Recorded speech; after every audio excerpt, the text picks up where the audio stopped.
Hello, everyone, and welcome to this month's episode of the Alliance of Independent Authors Beginner Self-Publishing Advice and Inspirations podcast. Very proud of myself for getting the long name correct this month. Today, you will be spoken to by me, Dan Parsons, the marketing manager for ALLi, and with me is... Hello, it's Melissa Addey. I am ALLi's campaigns manager, and I am so grateful that I never have to do the long intro name. I just leave that to you, Dan. I'm getting better.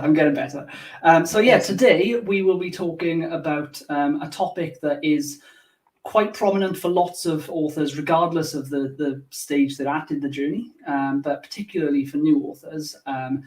They have a lot of issues when it comes to garnering reviews, particularly on a debut launch for a book. So the issue we've got is that, and I think lots of authors agree with this, you kind of need lots of positive, high-quality reviews to get sales so that you can persuade readers to buy your book. But then you also need lots of sales to get the reviews.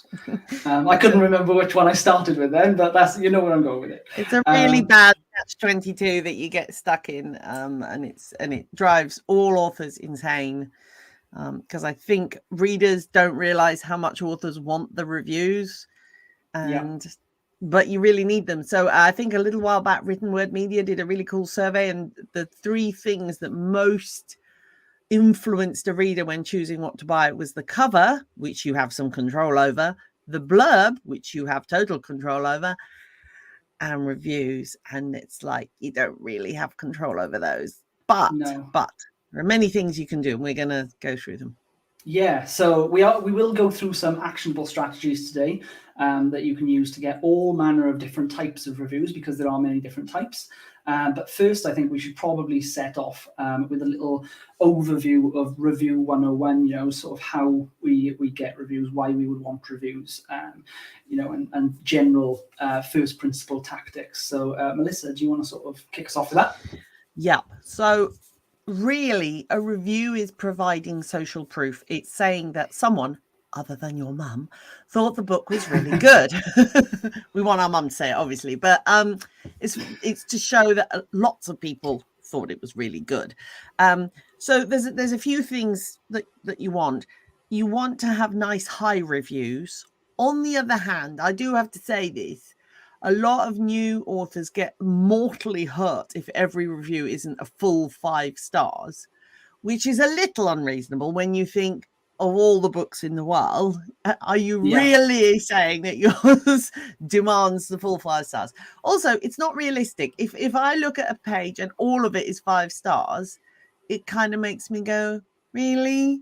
Yeah, it seems nobody contrived. can like it. It looks a little too contrived. So don't panic if it's not all 5 stars, but you do want, obviously, a nice high average, as it were, for your stars. That's good.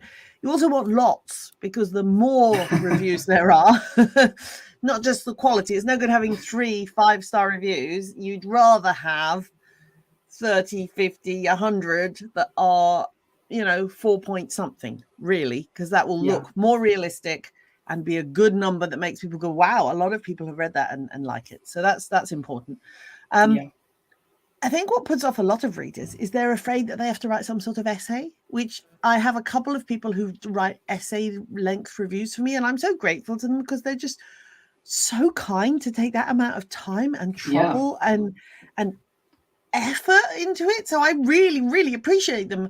But I never want people to think that that's how they have to write a review. You can literally just go, I liked the book. It was a good read. That's it. You don't have to say anything else, really. Yeah, and even on a smaller sort of scale, recently, certain retailers have enabled ratings.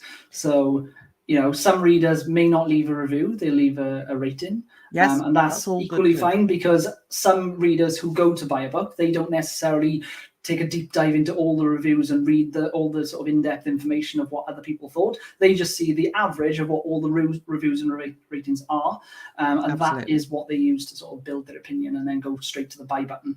Absolutely. And it doesn't have to be that in-depth. No, and that is completely fine. Rating is great. Brief review, great.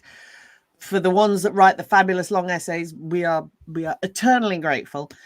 The second thing that tends to happen a little bit is that new authors assume that their friends and family will A, buy the book in vast quantities, and B, glowingly review it. Yeah. And then they're very hurt when this doesn't happen. I have to tell you, mostly it doesn't happen. And they're very hurt by it. And the best thing I can tell you is that it's probably better they don't, because A, if Amazon see that your friends and family wrote the review, they don't like that. They may take it down. Yeah. And B, it may mess up the algorithm of any of the platforms that you're using, because, you know, my husband doesn't read historical fiction. He reads train spotter books. So his algorithm will totally mess up my book sales if the very first reviews and sales that my book gets comes from him and other people like him. Then those algorithms are going to go, oh, brilliant. Show the book to lots of train spotting people who will look at it and go, nah, I don't like the look of that.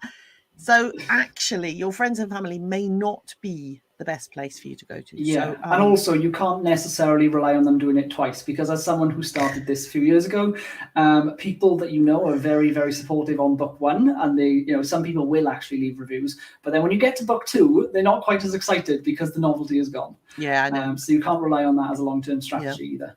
Because it's quite a lot to ask to get someone to read a 300 or 400-page book. When it may not be the genre that they enjoy. It's quite a lot to ask for. Yeah. I think we should probably talk about a few different types of reviews that we can get. Yes.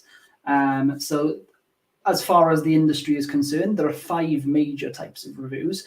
The first being the mass media review. So these are the, you know, New York Times, you know, a journalist has reviewed you for the newspaper, or maybe you'd be Richard and Judy Book Club or Oprah Book Club or anything like that. So of those big recognizable names, they're mass media reviews. Then there are trade publications, and these are sort of used to sell your book to things like librarians. And so this would be like Kirkus Reviews or Publishers Weekly and those sorts of ones. Then there are your influencery type reviews. So bloggers, vloggers, bookstagrammers, those types of people who will promote your book on their platform. And they use their review as a piece of content for their own channel. Yep. Then there are what I will call here the review team, because there's a few different names for it. There's Street Team, Arc Team, Review Team. They've all got different names, but they essentially make the same thing. It's a list of readers that you have email addresses to, and then you can send out to them when you need a review in the future. We'll go into that a little bit more in depth later on. And then finally, there's online customers, which are people who buy your book and then leave a review organically after reading it. So yeah, there's those 5 different types, and they've all got different uses, and you know, they target different people. So ideally, if you're a big author, you'd probably try and get a mixture of all of them, because you have a mass appeal. But yeah, depending on your strategy as an indie author, you may want to really focus your efforts into getting one type of review over another one, because, you know, not all reviews are created equally for every genre. Yep. And whilst we love the regular online customer reviews, they just take a long time to kick in, and they take a while to build up. So there are some things that you need to do to start that ball rolling a little bit, whilst the regular people who are buying it, reading it, and they might get around to reviewing it, they're going to take a little bit longer. Yeah. I know me personally, I will buy a book and sometimes 2 years later, it's still on my to be read list, because I'm not as quick a reader as I'd like my readers to be. I know. And actually the people who read a lot have huge to be read piles. They just do. Yeah. So it does take them a while to get through. And also the statistics suggest, this is really depressing, but it's better that you know it than you don't, is that you get 1 review for every 1,000 free downloads, or 1 in 100 if they bought it themselves, if it was a paid sale. So you can see that those numbers are really small. That is normal. So when you get depressed about it, you have to know that is a normal range to be having. Yeah. So the positive story in all of this is that when it comes to review teams, the stats are quite a bit better. So if somebody has already signed up to a mailing list for future books, or possibly for this book, if you deploy some of the strategies we'll talk about in a bit, then there is a chance that you could have a list of readers on a email list that 1 in 5 may go on to leave a review because they've pre-agreed that they would be getting a free copy of your book in exchange for an honest review down the road. So yeah, that's a much better thing. Now, I do think that it's great to know all of this information in advance, and then to come up with big strategies and have a launch plan and all the rest of it, which we do endorse on this podcast. However, I'm aware that some people may have just released a book and they don't have any reviews and they're wondering why they haven't, come in. And we do have, I think, some little tips for you for if you're in that place where maybe your book's been out for 2 or 3 weeks, there are no reviews coming in, you didn't really know the process beforehand. Melissa, how can we sort of jump in and try and save this launch by getting some quick reviews?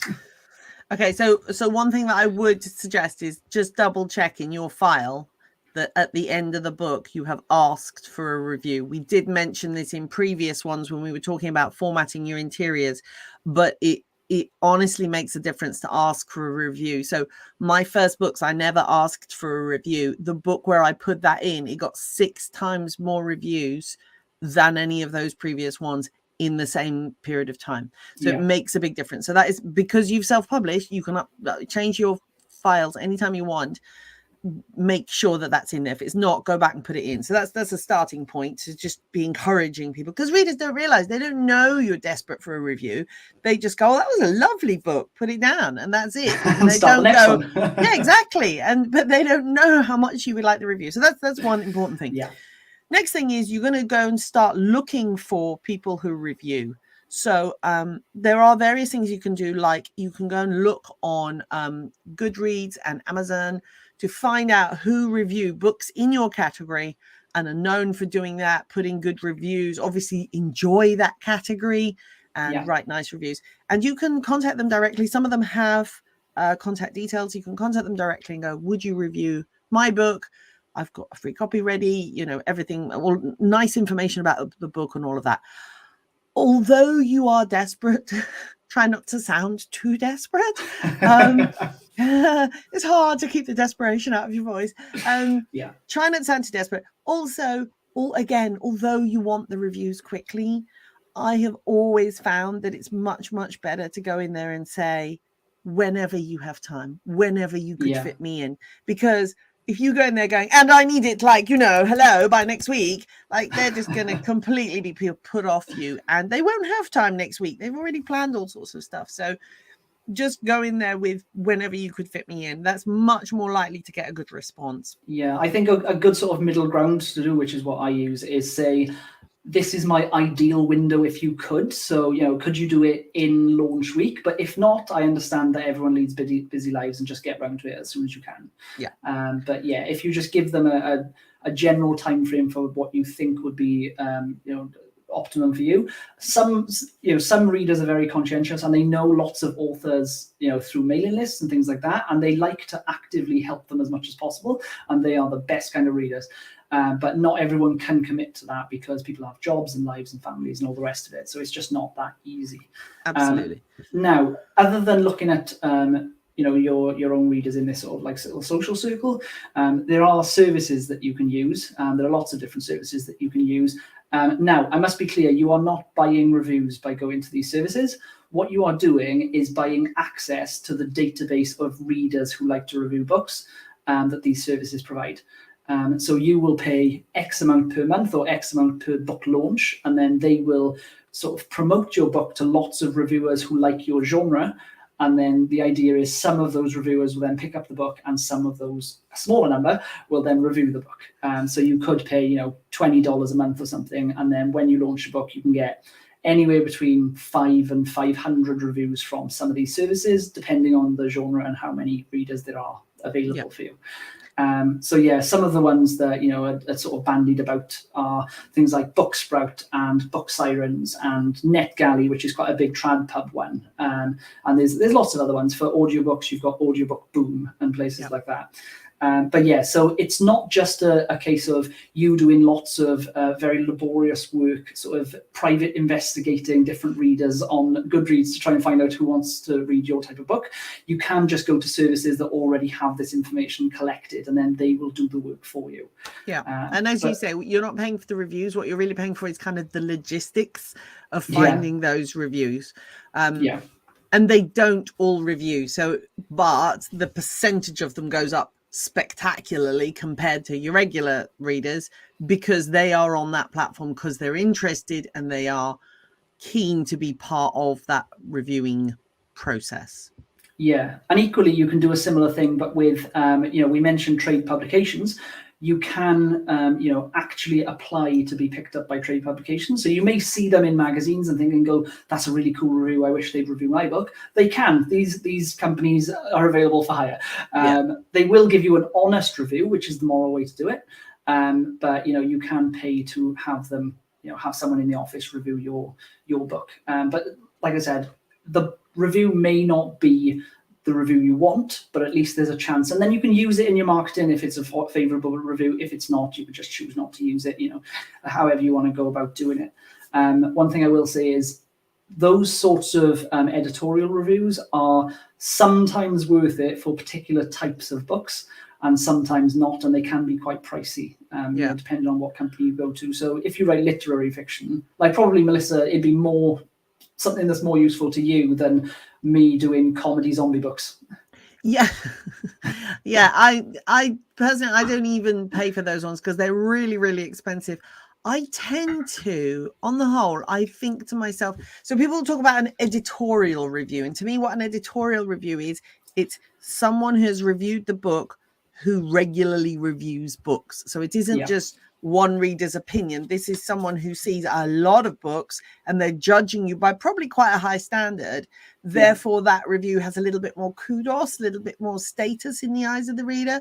So, but often I don't know who the reviewer was, but I can tell that it was an editorial review because it'll say, it'll say Book Angel or Book Heaven, or it'll say, something that's related to that particular genre. So with mine, it would be the Historical Novel Society. You don't need to have ever heard of them, but you can tell by the name that this is an organization or a professional reviewer. It is not a one-off reader, in which case it would go Jane Smith or, Amazon reviewer or something. That would be a much plainer thing.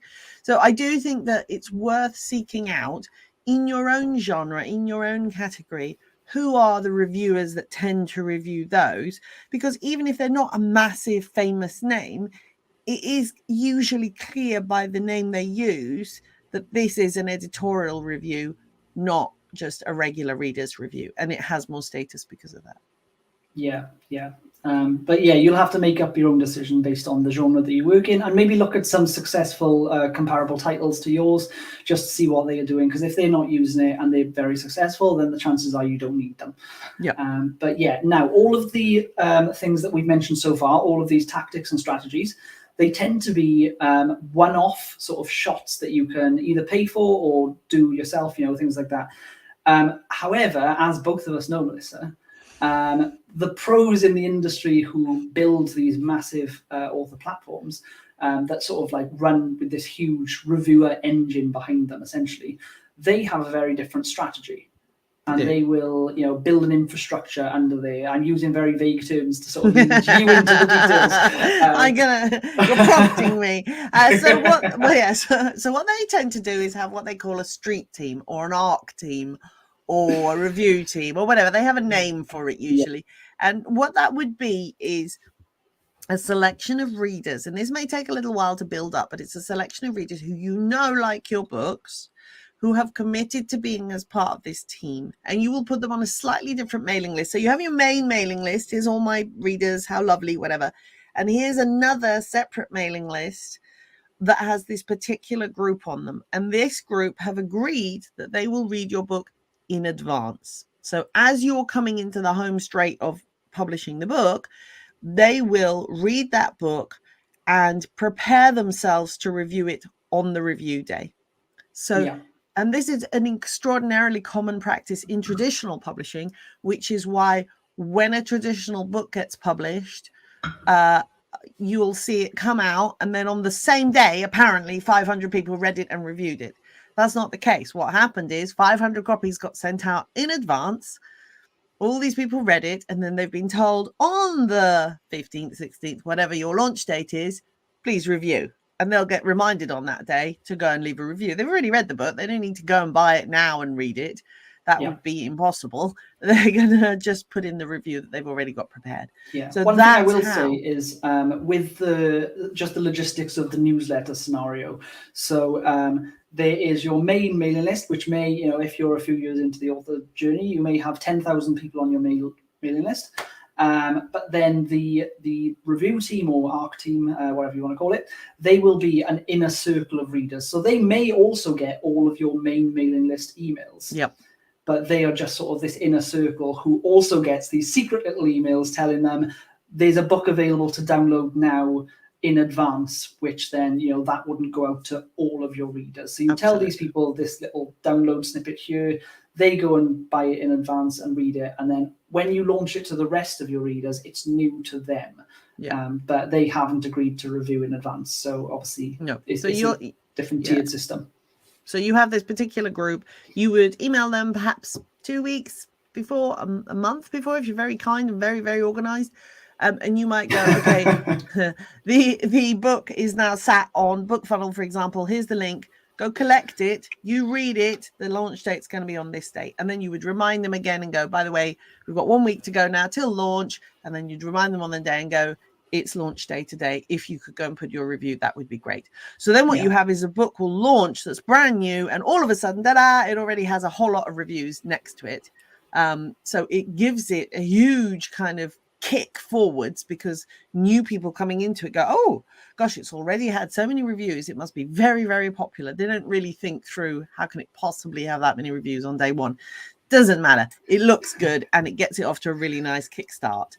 Yes, the social proof that you need from day one, so that when you do a big push, there's already reviews ready for you. And the good thing about having this system, which all of the pros tend to do, is that you can then scale and access that number of reviewers forever. So if you're using the services that we mentioned earlier, or if you're, individually looking for reviewers on Goodreads or Amazon or, whatever site you're using at the time, that's going to be a one-off thing. Whereas this is, those readers are constantly being added onto your mailing list and then eventually siphoned down into your review team, and that will get bigger and bigger over time. So you may do this the first time and have 10 ARC team members and have 5 reviews in the first week.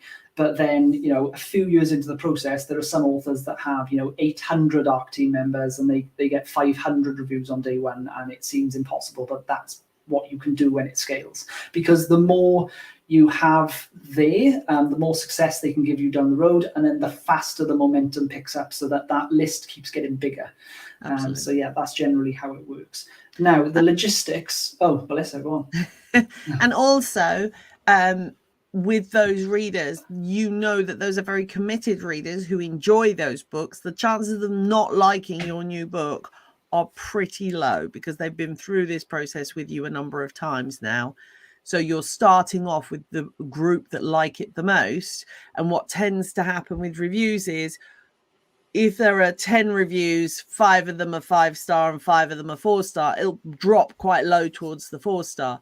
But if there's 1,000 reviews, a new low star will not pull it down as much as it would have done at the beginning. So getting those high reviews in at the beginning tends to really support it later on. You can also arrange to have what's called a blog tour.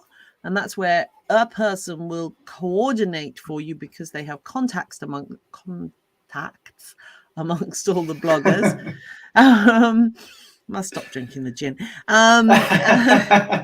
They have lots of contacts, so they will send out in advance and prepare for you a blog tour to go on.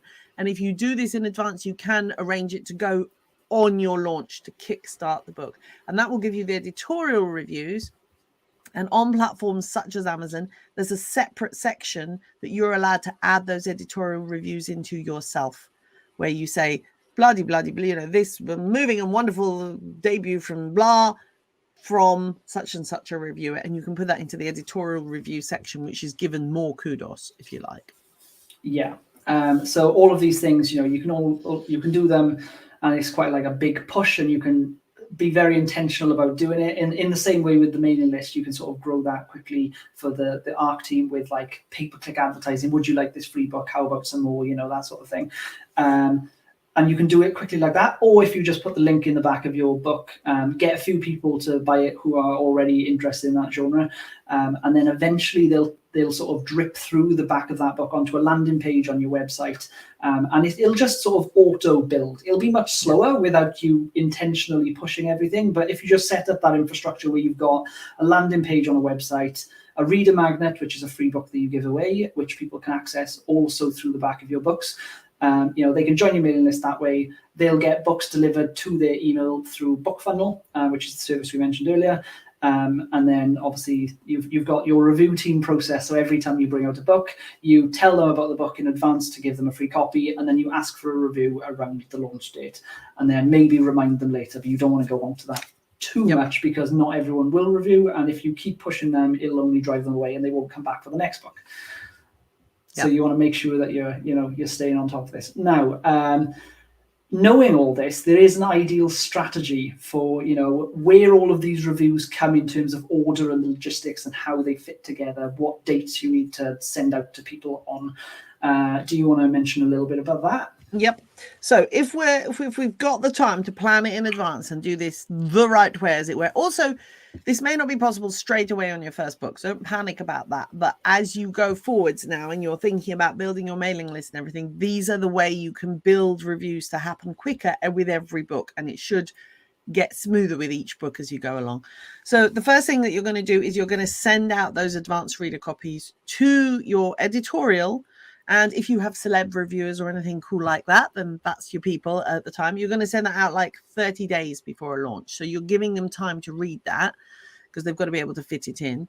And that means that that group have already started seeing it, have already started planning for it. If you're going to do a blog tour, you're giving advance warning to the hosts to book you in for those.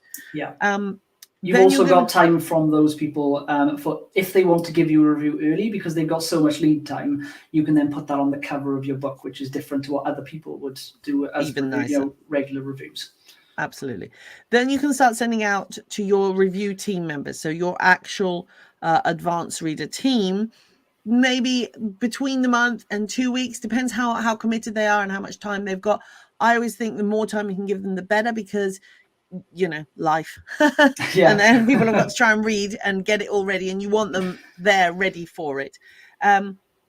What you do then is you can start looking at those team member reviews. So these people who are the super keen readers of yours, who are the most likely to give it the nicest reviews, you can get those ready to come in and be ready to launch and give those reviews on the actual launch day itself. Yeah. What you'll usually get is the very keen lot will come in on that day as requested, as planned, and then it will kind of trickle in the others. But at least that gets it off to a quick start and keeps those reviews steadily coming in. Because the organic readers, if you like, the normal readers, they're going to take much longer, because they're going to buy it and then they might not read it for weeks, months, years. And so that their trick is going to but those are going to take even longer to come in, because they haven't been pre-prepped for it at all. So they need time to come into that. I think it's quite useful also with those keen reviewers coming in first. If you know that you have lots of people wanting to review your book, then try and get the people who are going to be the hottest leads and the ones that are most into your genre to review it first. Because what I found in the past is when I've experimented with, say, for example, something a bit of a colder lead, like if you're using the databases of readers that don't know you and your books and they don't know if they like your style, you may start off with a 3-star review on day one, which brings down the average. And then all of the reviews, even the more favorable reviewers, later down the line, they review, if they were in between, shall I give it a 5-star, shall I give it a 4-star? If it started off low, they may give it a 4-star because they think this is what other people also think. Yeah. Whereas if you start off with lots of 5-star reviews from your keen superfans, then that will influence future readers to review more favorably to match the status quo. It's very much herd mentality with reviews. It is. People like to fit in. And also, it's like I have a book club. You'll go to a book club and go, I didn't really like it. And then everybody makes the case why they really loved it. And you're like, yeah, no, those are good points. And by the end of it, you're perception has come up a little bit. So again, seeing those good reviews to start with are useful. Yeah. And then what you'll do is you'll actually launch the book. And now at this point, you're going to mail the major part of your subscription list. And you're going to say, you know, here it is. It's all fantastic, exciting, blah. Please do review it. Make sure that you're asking for those reviews. And, you know, depends how often you mail out. I tend to mail out about once a month. But, you know, the next time you mail out, remember to go, oh, the sales are going so great. Thank you for buying it. It was so wonderful. Don't forget to review it. So you're reminding people how much it matters to you. They really, most readers it just doesn't occur to them at that moment when they're putting the book down. So it's really important to keep reminding them. And, you know, again, the people who are on your mailing list are also very likely to leave a good review because they're on your mailing list for a reason. They like your books. So again, you would like the reviews from them more than from anybody else. That's what's important for you to get into. And then you can start, if you feel that the reviews are still slower than you'd like, or you'd like more of them or whatever, then you can start going back to the databases that we talked about before. So Booksprout, Book Sirens, NetGalley, we've got Choosy Bookworm, things like that. Going back to them and pushing again on the reviews. What I will say is that every new author panics about the reviews and they wish they had more and they spend a lot of time worrying about it. And I was thinking about it the other day and I was like, I don't really worry about it anymore. I just, you know, I tell people, I know that there's a certain number of keen people that will quickly buy it and read it and review it because they're nice and they're into it. And I don't really worry very much anymore about it. I used to worry a lot about it. And you know, I always read all the reviews. Some people say don't read the reviews and some people read the reviews. I do because I like to know what people say. They're mostly very, very kind and lovely. And I'm very touched by them. Yeah. When they're not lovely and kind and touched by them, do you then publicly attack the reviewer and, you know, try and I get there and no. So here's how you deal with reviews as they come in. This is what I do. I read all the reviews. From time to time, I'll go into Author Central and I'll read all the latest reviews. Most of them are lovely. I'm very touched. They're really sweet. I really appreciate people taking the time. That's that group. That's lovely. The ones that are lower, some of them have nothing to do with the book. And then I'm like, okay, that's fine. Yeah, that was, you know, they go, the package arrived with a dent in the side of it. And I'm like, I'm really sorry. There's nothing I can do about that. Some people don't like something that is an integral part of how I write or how the book is. And I just go, well, then it wasn't for you, was it? And you know, that's fine. That's completely fine, because if you don't like that kind of storytelling, then you're never going to like my stuff. So too bad. Yeah. Some reviews, though, I have to say, are quite useful. There was a point last year where I had, I think, 2 or 3 reviews, not all together, but over a period, where someone would go, I picked this book up despite the cover. And I knew my covers. But I knew my covers were getting old. Yeah. And then they loved it, and I knew my covers were getting old, and it was a good kick. It was a good reminder to go. People are now actually. It's off-putting now. The cover. It's so out of date. It's off-putting, and it's hurting me because actually they loved the book when they read it. Yeah. And so sometimes it's really useful. Sometimes you get things that go, the grammar was appalling, and that is a good nudge for you to get back your editor and go, we didn't do a good enough job. Or maybe you didn't use an editor at all the first time, which we do not recommend. But if that's what it took to get you self-published and now it's time to go back and fix it, go back and fix it. Sometimes the reviews are telling you something useful. The most hurtful reviews to someone like me, because I do historical fiction, is where somebody is quite sure about the historical facts. And and they go, well, I don't know why the author didn't know blah. And you're like, I did know blah, and I went beyond that commonly held assumption, and I checked further, and actually it was X and not Y. But there is, and it's so hurtful because you're like, actually I was right. And if you were right, I would take my hat off to you, but you're not. And I'm not about to engage with you on this, but it's very hurtful because you know that other people can judge that review and go, oh, I see, she didn't do her research. Yeah. Those are the worst. I'm the opposite because I'm usually wrong. So I have changed things. I've installed cavity walls into Victorian houses that don't have them. I've put weapons in buildings in farms that don't have weapons because you're not allowed to legally put them there. And that is why I now write fantasy, because you can make it up and no one says you're wrong. Yes. I remember feeling very free the first time I put a little bit of magical kind of realism in. I was like, oh, I can do what I like because no one can say it's wrong because it's like, But I have to say, there's a writing forum I belong to that all celebrate the first 1-star review. To go, you made it, you're a real author. It isn't just your mum patting you on the back. Somebody, complete stranger, read it and didn't like it. Too bad. Like, they're not supposed to like all your books. It's okay. It's okay to do that. That's fine. I think the general... Go on. One time I made a mistake. I put the wrong thing in, and reader picked it up. She picked it up because I'd said that this was the color of a palanquin, and then I you'd use a different color, and she went, "You said blah," and I went, "You are 100% correct. Have a free book. There you go." And then I went back and I corrected the file. Sometimes they help. Gracious author. Be gracious. Yeah. I think the general principle is, when it comes to bad reviews, either overlook them if they're clearly not something that you can use to better your products, your publishing, your experience, your editing, or if you can't overlook them because there's a valid point there, then just learn from them and either fix your backlist of books and make them better, or don't make the same mistake with future books and try to sort of go forward with a better stance. Sorry, and don't reply. Don't reply. Don't reply. Unless you can contact them and go, "Well done you for spotting it, have a free book. Thanks very much." Don't ever go, "Well, actually, I think you'll find," and don't do that. Just don't. You look bad if you do that. And people who don't know who was right in the first place just see you being stroppy. That's all they're going to see. Don't do it. Now that we've sort of spoken about how to get all these reviews and the perfect strategy for any new author or sort of intermediate level author, there are more advanced strategies, but we're not going to go into the 7-figure author strategies because that's a different world. For now, what you can find is, if you get through all of this and you're still struggling to get the reviews, it may just be that you don't have enough readers yet, in which case you need to open the top of your sales funnel and pour a load of readers in.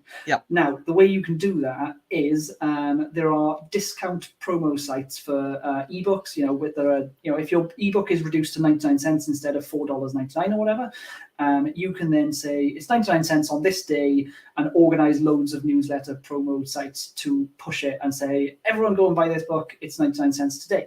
And then by doing that, tons more readers come into your sales funnel, and then some of them will leave reviews because they may buy a book with 5 reviews, whereas they wouldn't normally, but they'll buy it because it's super cheap and it's being promoted.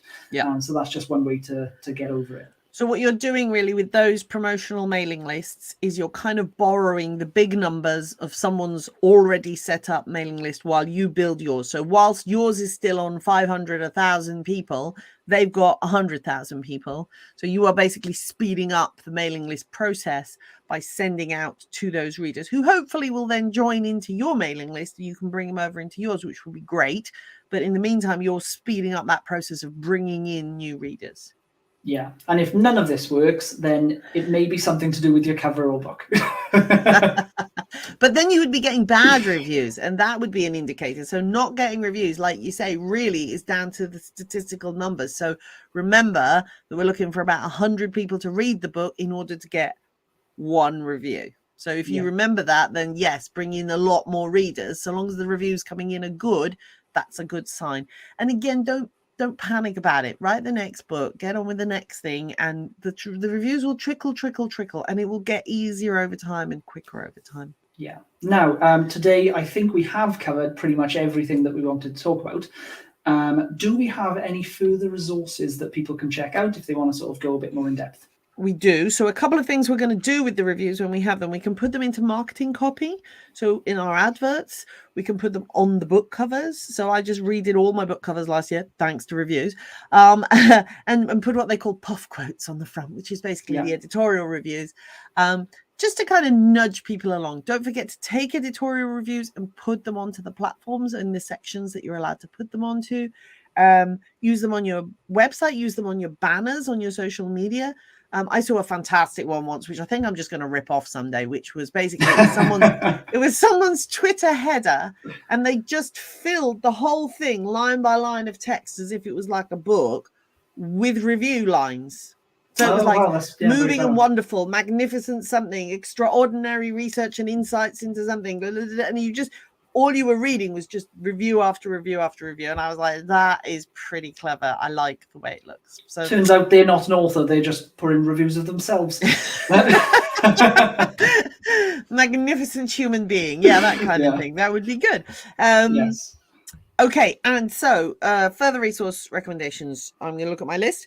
Choose the Best Self-Publishing Services by John Doppler. So that's selfpublishingadvice.org/bookshop/choose the best services. If you're an ALLi member, by the way, you get all of these for free. Your first 50 book reviews by the ALLi team. So selfpublishingadvice.org/bookshop/your first 50 book reviews. The point is, once you've got the first 50, then you can see how to get the next 100, and then after that, it just builds on itself, really. And then the ultimate guide to getting book reviews, and that was one of our blog posts. So selfpublishingadvice.org/ultimate guide to getting book reviews. And again, it's a process that you need to set up for yourself, and then just keep repeating it, keep asking, keep the readers being told how important this is to you. I think, as with any process in the author space and any sort of creative thing, consistency is key. So if you do something once, even if you push really hard, you're not going to get that far. You need to just do this sort of drip, drip, drip, constantly chugging away at it over a number of months. For some people, they're very quick, but it might be years if you're sort of more towards the average of the curve. Absolutely. And then eventually, you will be doing things very quickly that would have once taken you a while, and you couldn't even hit the same level of heights or quality. It's a compounding thing. So that is all of the stuff that we have for today. Now, next month, we are going to be talking a little bit about building your mailing list, which I know is another sort of high demand topic that lots of authors want to talk about. And it is very much the magic dust, because the mailing list is probably the biggest marketing asset that any author has. So we'll go into depth a little bit next month about that, or I should say the month after about that, because we're doing this slightly early. So technically not next month, it's the one after, on the first Tuesday of May. Yes, that will be good. That is when we're going to be doing this. Yep, and we'll talk about how you build those reader magnets. So my tip to people who are listening now and are going to tune in the next time we do this is start thinking, what could your reader magnet be? So something like a prequel, a sequel, a spin-off, an anthology, something like that. Start thinking about that. And then we'll go through it in more detail next time. And that is everything from us today. So have a good month publishing from Melissa and me. And then we will see you again next time. So bye, everyone. Take care. Bye.